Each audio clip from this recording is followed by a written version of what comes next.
The outlook for the Korean economy seems dark, along with the continuing difficulties facing the major companies. However, in August, Korea's sovereign credit rating was upgraded to a record high of AA. Can it be a great news for the domestic economy? On today's Upfront, we discuss more about the impact of raised credit rating of Korea and the economic outlook for the fourth quarter of 2016.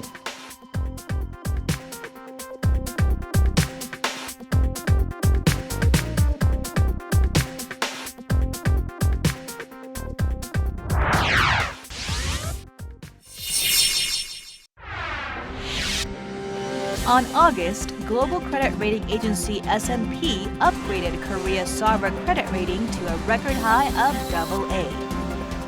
It is the highest sovereign credit rating Korea has ever received from S&P. Sovereign credit rating is an evaluation of the credit risk of a country, predicting its ability to pay back debt. And Korea's credit rating was increased, while that of other countries around the world are being downgraded. 지금 세계 경제의 어려움이 계속되어 전 세계적으로 국가 신용 등급이 하향 조정 추세인 가운데서도 세계적인 신용 평가 기관들은 우리나라의 신용 등급만 연이어 상향 조정하고 있습니다. 이것은 우리가 그동안 무단히 경제 회복을 위해 함께 노력한 결과이고 그냥 막연히 주어진 결과가 아닌 것입니다. 여기서 우리가 자신감과 도전의식을 가지고 더 힘을 내어 앞으로 나아갈 수 있도록 정부가 요구하는 구조조정과 경제정책에 여야가 힘을 합쳐준다면 조금씩 국내 경제도 더 나아질 것이라고 믿고 있습니다. A firm financial footing and assured financial integrity have been considered as major reasons for the achievement, and Korea has been recognized as a country with the ability to overcome its economic risk factors. And Korea's sovereign credit rating has continuously increased for the past 2 decades after the credit rating was downgraded during the IMF crisis. However, as the continuing difficulties of the major companies like Samsung or Hyundai Motors, the rising household debt, increase in our aging population, and the youth unemployment issue have been long-term challenges facing the society, the actual economic sentiment of consumers is worsening at the same time. On October 13th, the Bank of Korea lowered its 2017 economic growth outlook by 0.1 percentage point to 2.8%. The downward revision was made to reflect the domestic economic situation, as well as the risk factors facing the global economy. 브렉시트 논의 과정에서 여러 가지 불확실성이 증대되면서 그것이 세계 경제에 좀 부정적 영향을 미칠 수 있겠다는 점, 그리고 미국의 이제 금리 인상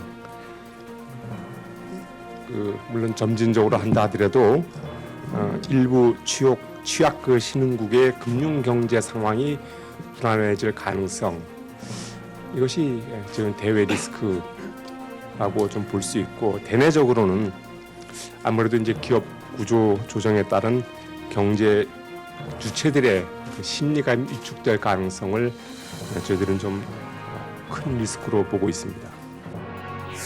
Increased national credit rating of Korea.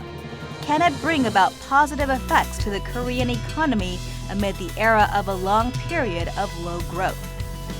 Upfront discusses necessary measures to vitalize the Korean economy and economic outlook for the fourth quarter of 2016.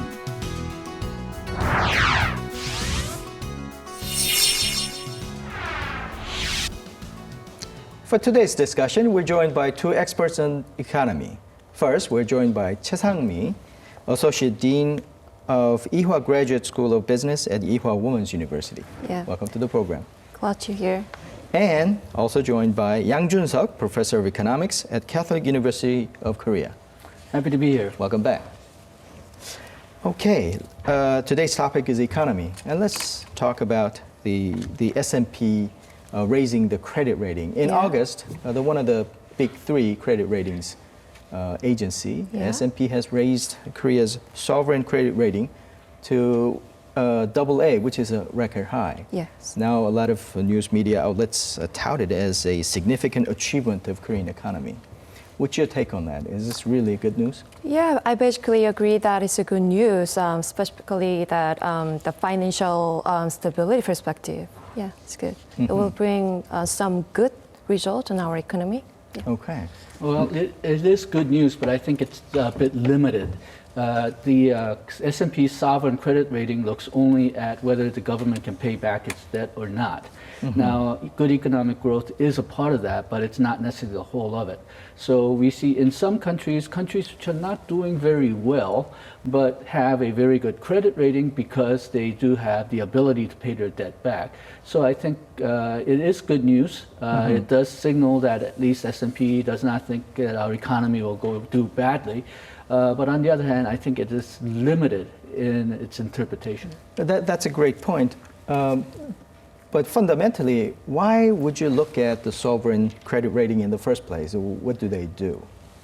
Actually, for foreign investor perspective, they are using that credit rating as a kind of indicator before they make decision about investment for the foreign country. So if we get a higher the credit in a rating, which means that the economy is kind of stable condition. So there is a very low risk of default, which means the Korean government cannot pay back or can be in default. So, yeah, Okay. So ability to pay back, but the risk always is connected to the interest rate. So for the country to issue a bond, or even the country, the companies in that country to issue a bond, it probably would be an advantageous thing. Well, on the national level, you definitely pay less risk premium if you get good credit rating. Companies, at least supposedly, are not directly tied to sovereign credit rating, but obviously if your country is doing well, then your companies are likely to do well. So there is generally a side effect that if your sovereign country rating goes up, then most of your major companies' ratings go up as well, as long as they do not have problems of their own. Now, the AA, how good is that? I mean, I think that the people will say that, well, that's not the top rating, it's about the third tier. Not the tier, but the third kind of highest grade in S&P. So in order to kind of get the feel of it, would you describe the significance of getting that particular degree? Actually, as a matter of fact, that AA, which is the one of the highest, that the rating ever. We have economic history, Korea economic history. So. It's indicate very outstanding physical sustainability of our nation. So, so for foreigner, it indicates that we are reaching a stable level in financial. So there's the meaning of a stability attached to it. Right. So there's not that many countries which are ranked higher than Korea. United States, which is considered the safest country in the world for investment at the government level, is only one rank above us. And the top rank is very few countries. I believe Canada is one of them. And Australia. Yes. Right. So there's only two ranks, and they're all very solid countries. We're rated about the same level as Japan.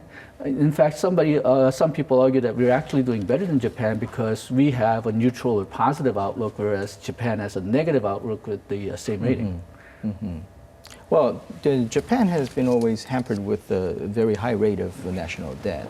So I think they would figure into their ratings, wouldn't they? It should. Now, one of the things about Japan is that, they do have very high levels of debt, but they do have a very slow economy, but still a very solid economy. and a lot of their debt is issued in Japanese yen. So they can, if there's a worst case scenario, then the Bank of Japan can always print the yen to pay back the debt. So given that situation, they're not in a very bad place. But still, they think that Korea is doing as well as Japan, or maybe even a bit better. And you have to remember that won is not a major foreign currency. So we have to actually pay back in dollars. And that signifies that they're fairly confident, the S&P people are fairly confident that the Korean economy will do well enough so that we can get the dollars that we need to pay back the debt. Right, especially after IMF crisis, as we call it, at the end of last century, actually. Our kind of a bitter memory compelled the country to shore up or accumulate a high degree of foreign currencies. Right, so not only the foreign reserves we have, which is enough to pay back all of our short-term debt, but also continuing current account surplus. That means we always have dollars coming in. And fairly good performance by most of our largest companies. I think that makes the S&P fairly confident that we'll have enough dollars to pay back the debt. Right, in fact, Professor Che, you would remember, right?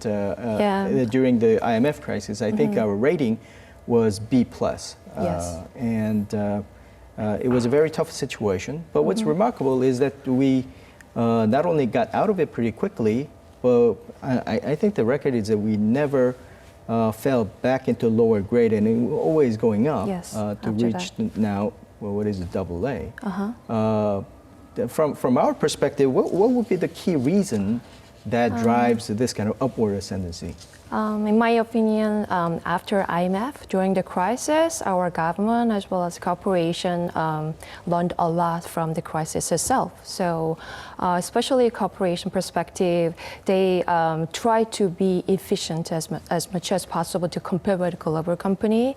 And our government need to, to push a lot to communicate with the foreign investor and tightly manage all their fiscal policy as well as watch the inflation rate. All these efforts come together and can give us good results like today. Right. As you mentioned, there's the kind of role for the private companies. Yes. I mean, the Samsung has risen to a global company, and Hyundai and a couple others.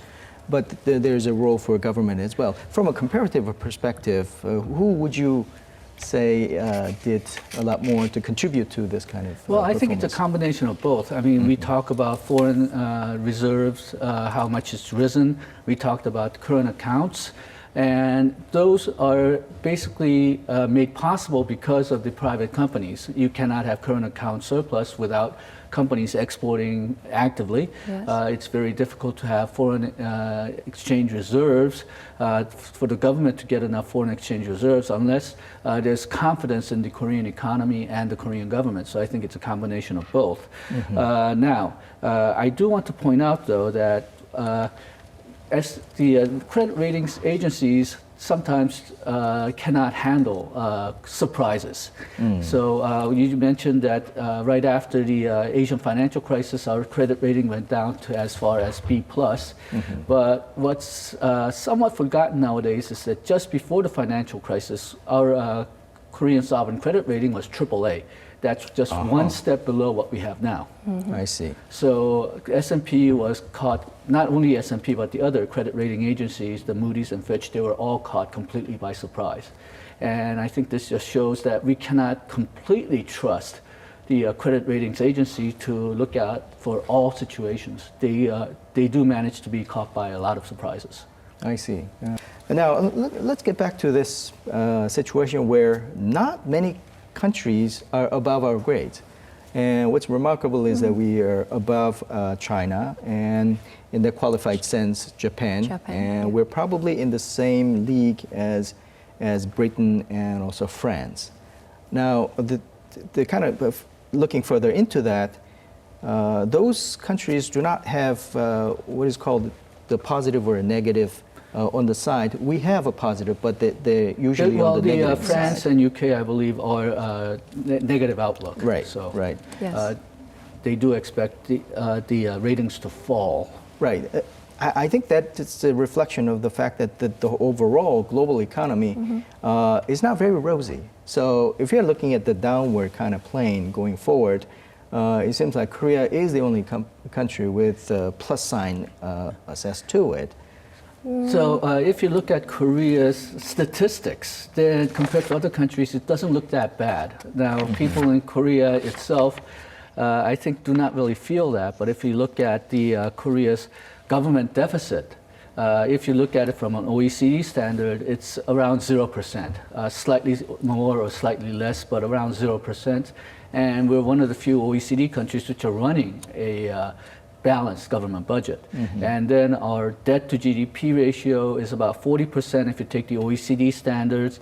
Some people argue that if you add the state-owned enterprises or other obligations, it goes up to 60 to 80%. But the United States has 125% debt to GDP ratio, Japan almost 250. Right. And even most of the European countries have very close or somewhat over 100% of GDP, their debt ratios. So Korea doesn't look that bad. And because S&P is supposed to make international comparisons, I think those differences in numbers are emphasized quite a bit. I think that the descriptive measure that we can use as a government, I think we have to come back to that. But let's talk about the downgrading situation if that happens. One example would be in 2011 in the United States. There was a political stalemate between the Democratic Party and the Republicans on the issue of a budget resolution. And it was delayed, and there was a kind of a brinkmanship played on both sides.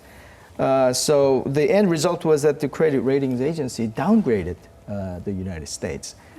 What would be the impact of downgrading in the credit ratings by the credit ratings agencies if that happens? Basically, because of what the physical cliff situation they can face, if they cannot resolve that complex properly, then the government need to stop or cut off their expenditure. So, which means government is in high risk of default. That's why they downgraded their rating. Yeah. So it's somewhat like a bankruptcy situation. Yes. Somewhat. What it's basically saying is that there's going to be a higher risk of bankruptcy or at least a short-term liquidity problem. So that'll raise their borrowing costs. And well, if your economy is relatively healthy, then like the United States, the effect might be minimal. But if your country is seen as having a lot of problems, then your risk premium might go up a lot. And that could create a lot of budgetary problems because your interest rate payments that your country has to make every year can also go up substantially. Yes. To hear more about the impact of the upgraded credit ratings of Korea on the domestic companies, we had a chance to meet Lee Chang-sun, Senior Research Fellow at LG Economic Research Institute. Let's take a look.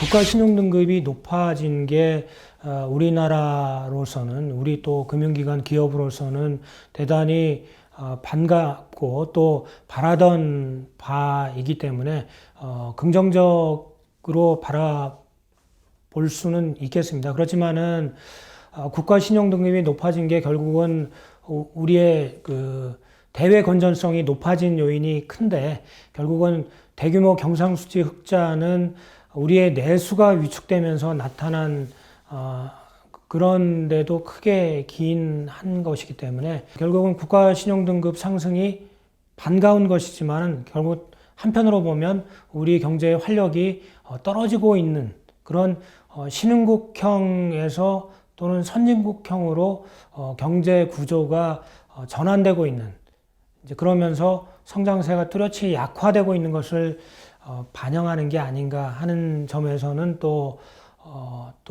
우리 반갑지만은 않은 측면도 있습니다. 국가 신용등급이 올라가면서 외화 차입 여건이 개선이 되거나 또는 외화 자금 조달 금리가 낮아질 수가 있기 때문에 해외 활동을 많이 하는 그런 글로벌 기업들이 아무래도 긍정적인 영향을 받을 걸로 예상이 되고 있습니다. 또 국가 신인도가 높아지면서 아무래도 국내에 투자하는 외국인들의 그 투자가 늘어날 가능성이 있기 때문에 국내 증권시장이라든지 채권시장도 아무래도 국가신용등급의 상향 조정과 더불어서 외국인 자금이 더 많이 들어오고 그에 따라서 주가라든지 금리의 안정 요인으로 기여할 걸로 기대가 되고 있습니다.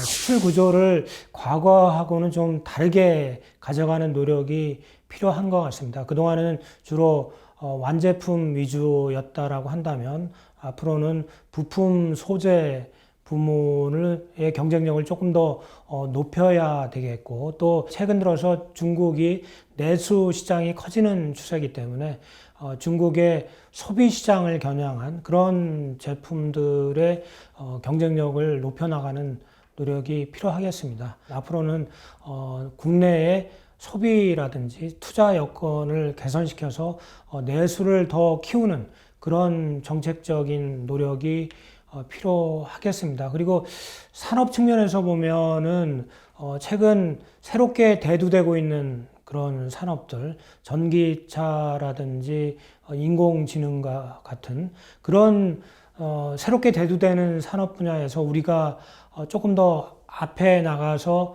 경쟁력을 확보할 수 있는 그런 정책적 또는 기업 차원의 노력이 필요하겠습니다.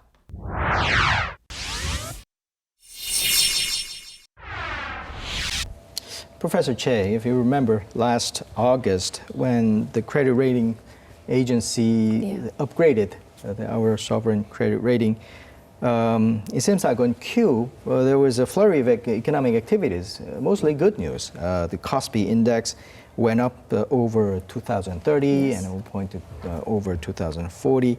And that was the first time since the first time that year.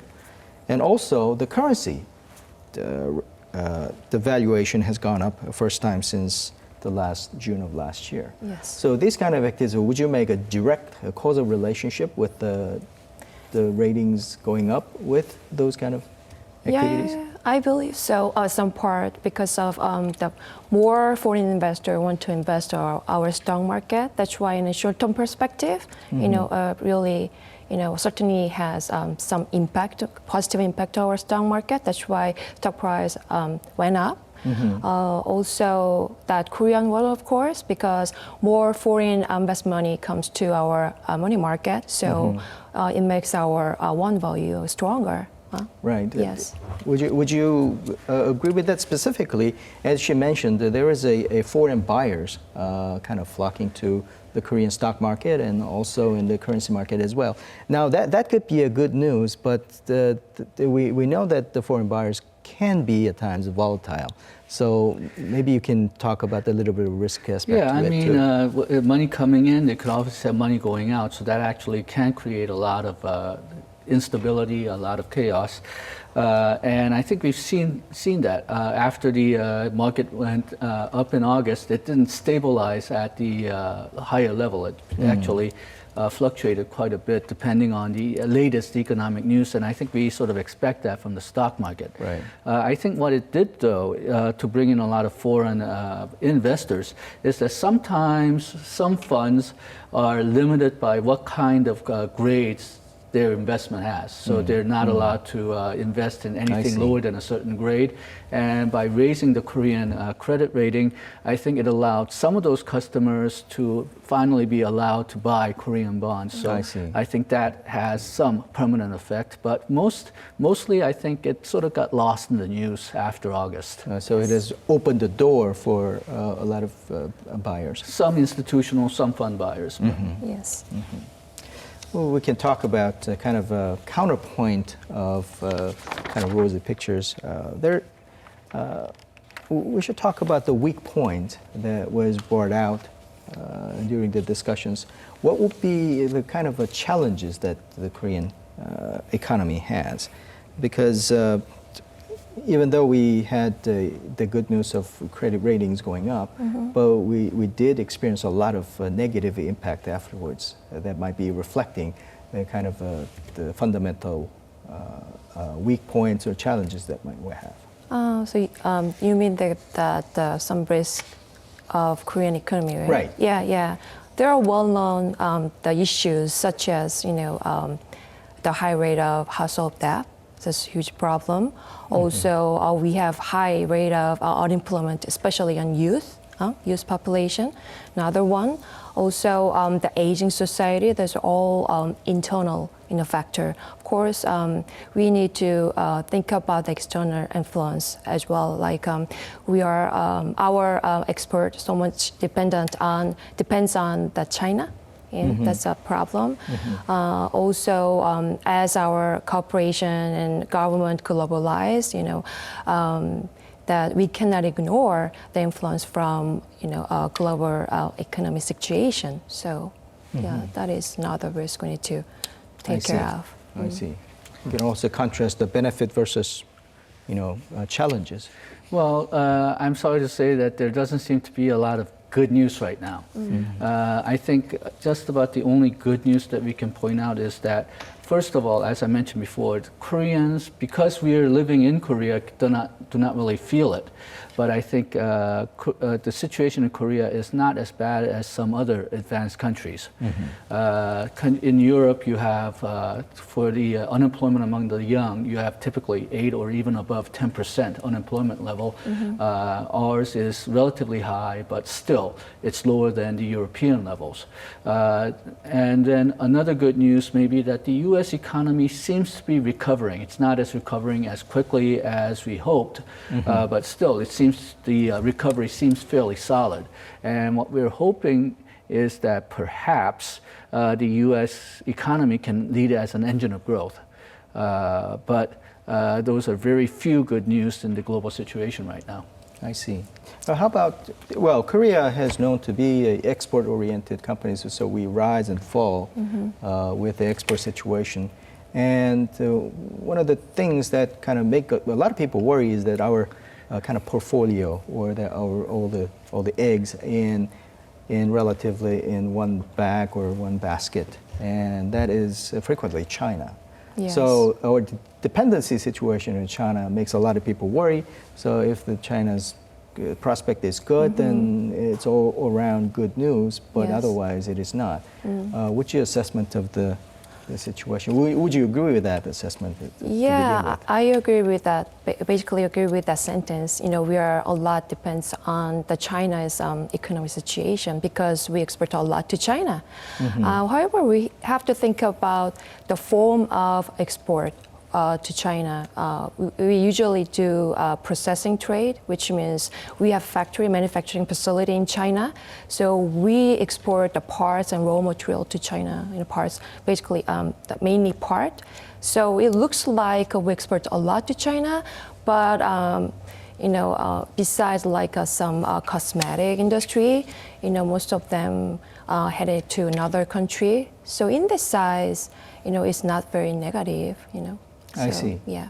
So China may not be the ultimate destination, so China is in our supply chain, so we cannot really say that it's all eggs in one basket. Yes, I think so. Also, we have enough ability to diversify our product, also export nation, because before China, the U.S. was the major country, But now, as China's economic growing a lot, we changed to destination to China. And if there are a lot of bad thing happen to China, maybe we'll look for another country like India or Vietnam, so we can use that country as our manufacturing basis, also the basis to sell our products. So, yeah. Well, if I may disagree with Professor Che just a little bit, if you look at the trends of export growth from about 1990 to currently, then until 2008, when we had the global financial crisis, the trends of in dollar amounts of exports going to the United States or other major destinations didn't really change very much. It's pretty much on a continuing trend. But you had export to China just increasing greatly. So in several ways, the reason that our economy was good in the early 2000s, I think, was exports to China. Now that has a lot of that has collapsed. So I think it's natural that our exports is in somewhat of a dire straits. But I think we could not have counted on Chinese exports to keep on growing like that forever. Right. Perhaps if we didn't have the global financial crisis, it would have been a few more years that we would see a continuing Chinese growth. But China used to be a very underdeveloped country. Now it's well on its growth path. It's joining the middle income ranked countries right now. So eventually that increase to China had to fall. Right. We're just catching up at the moment, but eventually it'll have to fall. So I think it came a bit early because of the global financial crisis, but it would have come sooner or later. Any hearing from you on that sentiment? I mean, we see those kind of patterns a lot, don't we? In the shipping industry as well, it was going up and up and up. I think a lot of people are saying that it will fall at some point. Yes. But it seems like we're caught off guard. Not being prepared for it in a complete sense. So China's situation might be the same thing as you say. There are other avenues and there are other countries that we can explore, whether we're taking advantage of those opportunities in fully. Probably that would be a challenge or the homework for a lot of companies and also the government as well. Yes, I agree with that. Yeah. Okay. I want to go back to this, what you said before. Now, the credit rating agencies look at the ability, mainly ability to pay back the national debt. But on the flip side is that they do look at the kind of complete picture politically and also economy. Now, how far can we push this? Because we feel in a situation where the credit rating is going up, so it gives companies in a country, especially in the bond market, some advantages. But at the same time, we see a lot of negative things happening to our big companies, and also underlying troubles that we have, especially household debts and all those. Yes. How do we reconcile those? Well, first of all, one of the big things that the S&P or Moody's looks at, because so much of our debt is dollar denominated, they look at current account surplus or deficit. And obviously, it's the companies which go out, do exports, and bring in the dollars. So if the private companies are not doing well, then that's going to impact indirectly to our sovereign credit rating. But I think we're worried about the Samsung Motors, we're worried about Hyundai Motors, Samsung Electronics. Hyundai Motors. But if you look at Samsung Electronics for this year, they still made a profit. Now, they may not make a profit in the fourth quarter, but apparently they made so much profit in the first and second quarter, and they also had a net profit in the third quarter, that the Samsung workers are actually getting bonuses this year. So it might not be as bad as what we fear to be, at least if the incident is limited to the notebook, smartphone area. It does somewhat concern me that this incident has brought to light that Samsung's quality may be going down recently. There's been a lot of complaints about problems with their household appliances as well. So if this becomes a bigger problem, then perhaps we'll see some serious reconsideration of the sovereign credit rating in the future. But for now, this has been a bad problem, but it's not a disastrous problem. Also, I think Hyundai Motors strike did reduce our exports, but once they finish the strike, they think that they can make a lot of their exports back to the previous levels. So again, it's bad news, but it's not a disastrous news. It's not something that will hit Korean economy permanently. So I think as long as we manage this problem well and we don't have a continuous row of these bad problems, I think it won't affect our credit rating in the medium run. I see. Professor Che, let me get your take on that. Professor Yang seems to be a little bit optimistic, but it's not just the Samsung Electronics, Hyundai Motors. We have a shipping industry, as we talked about, and there are underlying problems with household debts and also real estate.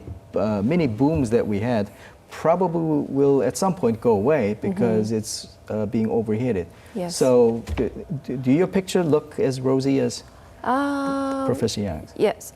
If I, in a sense of a sentiment itself, I don't think it's very rosy, because as far as Samsung and the large companies recall issue, of course, in terms of financial losses itself cannot be large enough to, suffer those companies a lot. But if you look at the image itself, it's an intangible one. And those two companies are kind of face company of our nation. So it can also relate with our national image as well. So for a long-term perspective, they cannot react properly, then it's going to hurt our image for both of a company as well as our nation as well. Also, those the problem, the issue, unemployment, it's gonna result in, of course, low, the unemployment rate, a high unemployment rate. So it's gonna hurt our economic growth as well. So for a long-term perspective, it's very hard, the homework to solve. I see. So.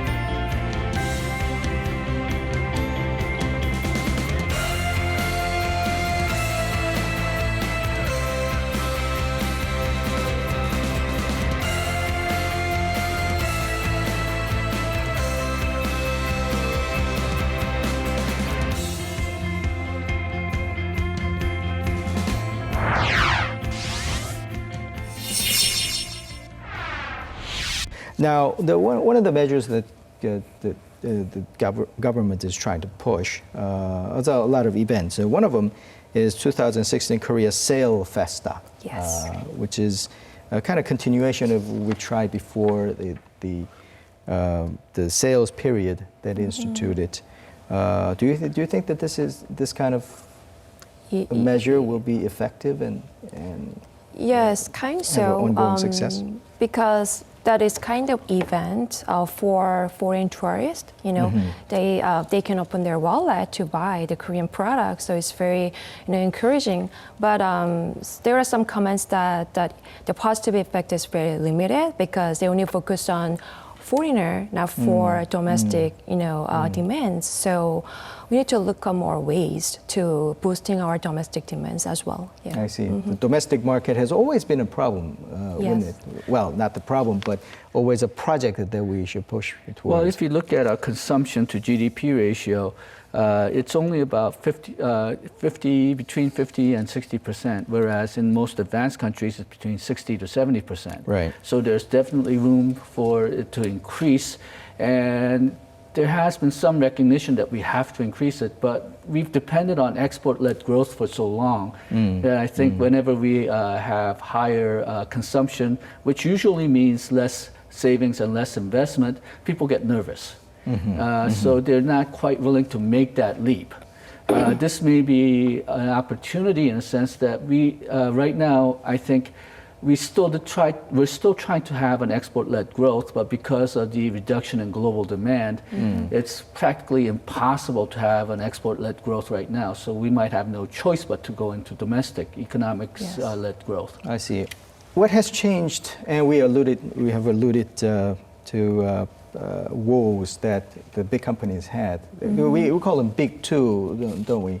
Yes. Samsung Electronics and Hyundai Motors. Yeah. They going to account for close to about 20% of our GDP production. So they're biggies, and both of them are having troubles, as is well known.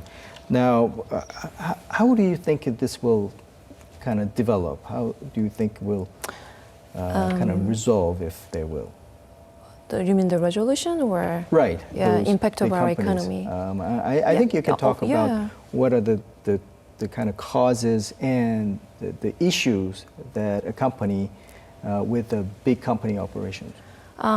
Actually, those two companies were, in the past time, were kind of fast follower in the market. They're never been a first mover. But today, Samsung Electronics was Hyundai Motors developed a new product. It can be a leading product in the market. So, as Professor Yang mentioned, there is some quality issue on the Samsung's product that comes by, I think, because they focus a lot on efficiency and performance and productivity itself, because that is very important factor for fast follower.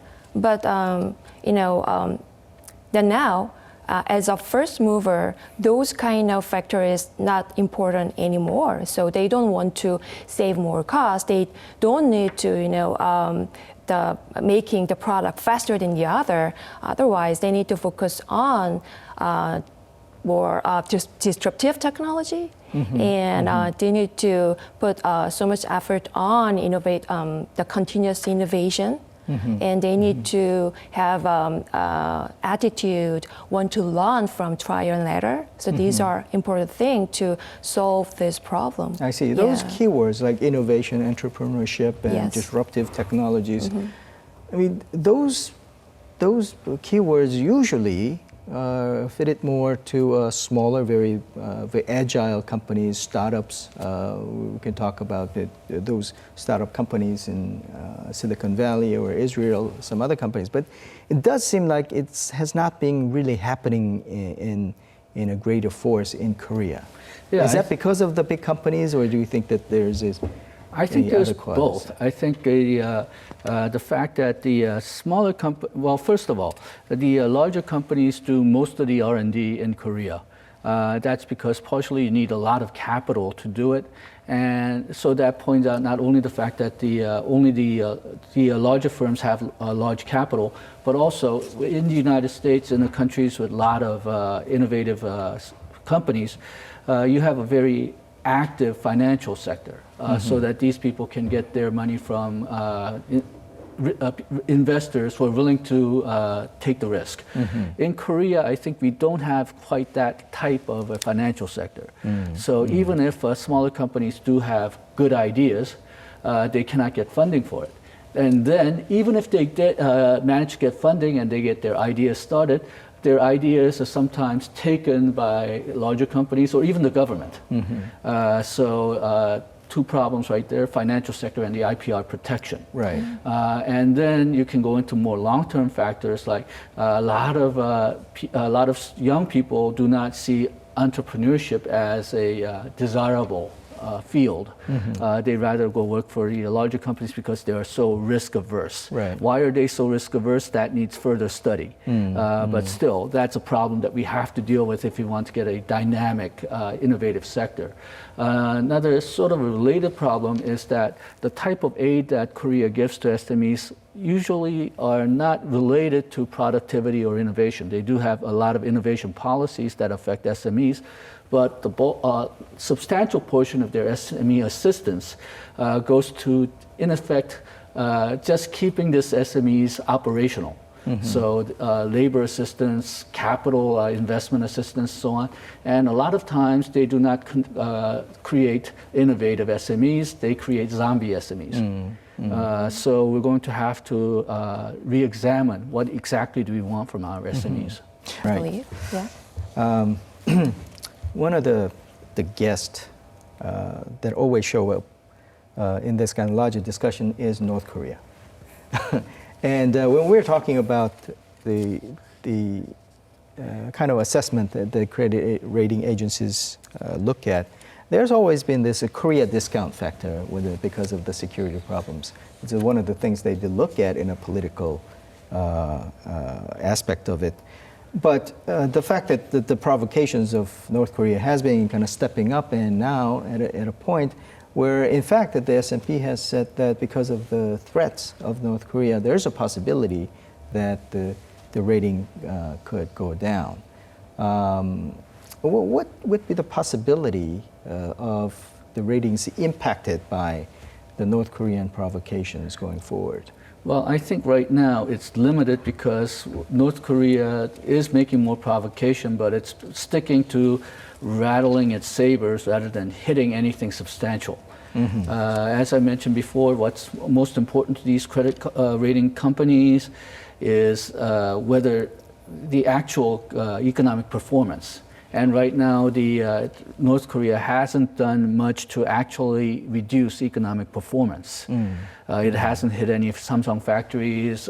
Korean government has not decided to vastly increase government defense spending. So unless something major happens, it's not going to affect the Korean credit ratings that way. But I think there is also a danger that if enough people globally think that this is going to be a serious problem for Korea, then, as I mentioned before, the ratings company may have no choice but other to follow trends. But I think for now, even if North Korea increases its provocation, unless they actually hit something, I don't think you're going to have a lot of differences on the credit rating. I see. In fact, the last time the credit rating agency kind of downgraded because of the security reason was, I think it was back in 2003. Yes. Of course, Moody's said that North Korean the nuclear threat might be a factor. But ever since then, despite the repeated provocations, it has not really kind of impacted the situation. Do you think it'll continue? Yes, I think so. Because it's been a long-time risk for Korea, the North Korea problem. So at this time, it cannot be a big issue. But if they do more, like as Professor Yang mentioned, if they actually did something, then it will be fine, I think. I see. Yeah. Well, another thing that I want to talk about probably is there are some things that we can control, the domestic issues and the reforms and all those. But there are external factors that we have absolutely no control over, like the Brexit or how the economic situation will unfold and happen in the U.S. and also big thing is China. Now, because of those kind of uncontrollable factors, how should we prepare? How should we kind of countermeasure all those changes that are rapidly happening? Okay, well, I think obviously Korea is too small to really affect the global economy, so best we can do is sort of prepare for the worst case scenario. I'm not saying that the worst case scenario will happen, but we should be prepared for it. The good measure that we're taking right now, even though the United States may not like it, is to have high amount of foreign exchange rate reserves. I would much rather have swaps, currency swaps with the US Fed, but if they're not going to give that, then the only other solution I think we have is to maintain high amount of foreign exchange rate reserves. As I mentioned before, I think we need to focus more on domestically led growth pattern. I think, as I mentioned before, we've just been using the export-led growth for so long that we're afraid to make the leap. But there's no conceivable way that the global economy will recover substantially in, I think, 2 or 3 years. So unless we want to go on like this for 2 or 3 years, we're going to have to pay more attention to the domestic economy. Which is a good excuse for the government to go to that route. Do you agree with that sentiment? Of course, we have, we mentioned China, but the THAAD issue is also the big one. Whether that would affect the economic relationship between China and Korea, that would remain to be seen. But what's your prognosis? Actually, there is no way we can completely, avoid all external, bad influence to our economy.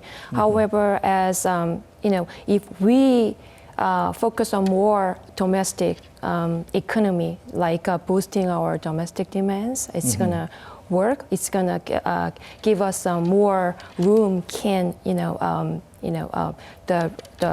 Lower the risk of outside. So it's important for us to solve that. Our low birth rate problem. That's very critical one. I see. Yeah. We're almost out of time, but I want to give you one last chance to talk about what kind of advices you would give, especially with Professor Yang. You talked about the Korea has some room because of our low national debt situation. Do you have some prescriptions? Well, I think related to that? right now we have a lot of people varying a lot of prescriptions, but we do need to classify it and organize it a bit. I think in the short term, we have a problem of low demand, not only domestically, but also globally.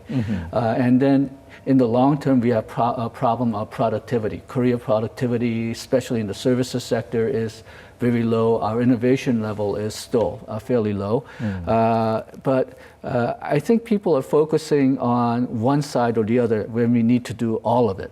And at least for the short term, for the next 2 or 3 years, we need to have a expansionary fiscal policy, even at the risk of higher debt, because we need to create the domestic consumption in order to create the domestic investment.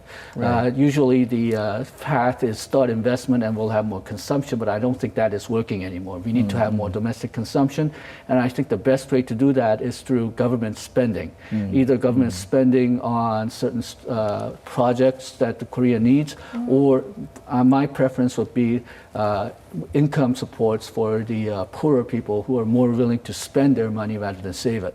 And then monetary policy, I think we haven't seen a good result of the last 2 or 3 interest rate cuts, so I'm not confident about further rate cuts, but perhaps done in conjunction with expansionary fiscal policy, it'll have a more impact. But just rate cuts, I don't trust that anymore, because we just had some bad experiences with the last few of them. In conjunction with that, we have to have supply side policies as well, regulatory reform, better corporate governance. But I think these only pay off in the long run. We cannot count on it for the next 2 or 3 years, but we definitely should do them for the next 10 or 20 years in the future, because we need that as well. I see. You have the last word, short prescription? Oh, yeah. But besides the government policy, I believe that for good economy, our corporation need to do well in the market. So in the perspective, they need to pursue that different strategy. Compared to past time, like they need to focus more on differentiate strategy to provide a better quality of product and a better quality of service. That's the core thing. We don't want to focus on more efficiency and more performance and productivity things. Why don't you think about the new market, creating new market? So, of course, in the points, government can help the new startup company and focus more on new technology. Yeah, that will, solve our problem in a long-term perspective. I see. Yeah. I think the right policy mix, and there are some blue oceans out there. Yes. Thank you for your discussion today. It was a valuable contribution. Thank you. Thank you. The upward adjustment of Korea's sovereign credit rating is certainly a good news, but challenges seem to be tougher than ever. Some factors, such as Brexit, China, North Korea's situation, are beyond our control, but domestic factors like household debts and economic structure reform are at least within Korean government's influence. Wise and strategic policy from the government is crucial going forward. Thank you for watching. I'll see you next time.